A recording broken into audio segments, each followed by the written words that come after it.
Our top story, a group of US lawmakers have arrived in India. The delegation has met the Tibetan spiritual leader, the Dalai Lama, with the head of the delegation saying President Joe Biden will soon sign a bill that aims to press China to resolve the Tibet dispute. The American delegation on a two-day visit to Dharamshala is led by US House Foreign Affairs Committee Chairman Michael McCaul. The delegation of lawmakers include former House Speaker Nancy Pelosi and prominent congressional members. After meeting the Dalai Lama, the former American House Speaker called the meeting as a blessing and an honor to meet Tibetan spiritual leader. She also said that the Tibet Resolve Act is a message for China.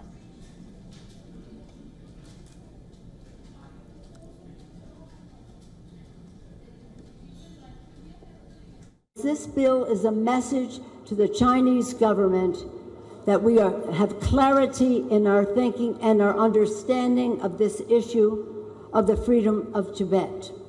So thank you for making this bill the policy of the United States of America, which says to the Chinese government, things have changed now, get ready for that.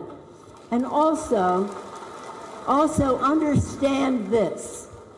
His Holiness the Dalai Lama, with his message of knowledge and tradition and compassion and purity of soul and love, he will live a long time and his legacy will live forever.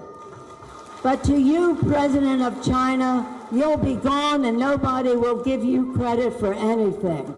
With all the war and conflict in the world, that his message brings peace, and he talked a lot about the science of the brain, and the Tibetan monk does not have conflict and anger, but is very peaceful. I think moving forward, the science behind the brain of the Buddhist monk is going to be very helpful. I also talked about moving forward with China to have a free Tibet. China's criticism of the visit was immediate and unsurprising. Beijing warned Washington, D.C. of resolute measures to be initiated by China to firmly defend its sovereignty, security and development interests if American President Biden signs the new bill into a law.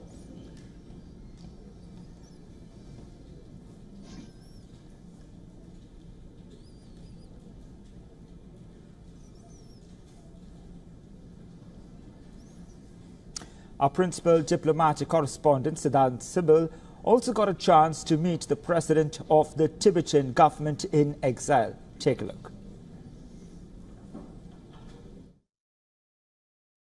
The Chinese always react adversely to any thing that is happening around the world which they don't agree with. So it's not a surprise. I think the world should not also be surprised because of their statements and the positions on Tibet. They occupied our nation, and now they are saying that His Holiness is a separatist. And His Holiness always says middle way to find a negotiated, non-violent, mutually beneficial, lasting solution to the cause of Tibet or the Sino-Tibet conflict. So now the question is, who wants Tibet to be separated from China, whether it's the Chinese government or His Holiness the Dalai Lama? That is something to judge for the international community. If it is not for the government and people of India, we don't exist. So we have always been very, very grateful to the government and people of India for their support over the decades. The successive governments, whoever comes into power, have been very, very supportive. And I always say that without India's support, we would not exist here as government in exile or Central Tibetan administration.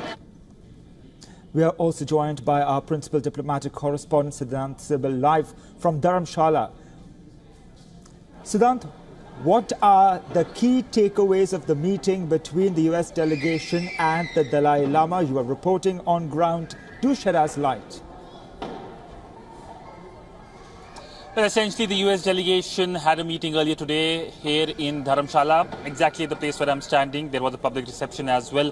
But meeting with His Holiness the Dalai Lama, we saw the statements of the US legislators who said that they first of all emphasized on his role in the world and how his message of peace is important. The second, of course, is the Resolve Tibet Act. Now, this act passed by the US Congress just recently calls upon the government in Beijing to engage with the officials of the Tibetan government in exile. It also calls on the US State Department to counter the Chinese misinformation. So these were the two areas of conversations, but all in all, an important visit to Dharamshala that, of course, has angered Beijing. Right, Siddhant. The Tibet Bill has angered Beijing. How do you view the dialogue now between the Chinese government and the Tibetan leaders unfolding? Well, essentially, there was a round of dialogue in the first decade of this century. In 2009 or 10, the talks went, but no progress happened since then.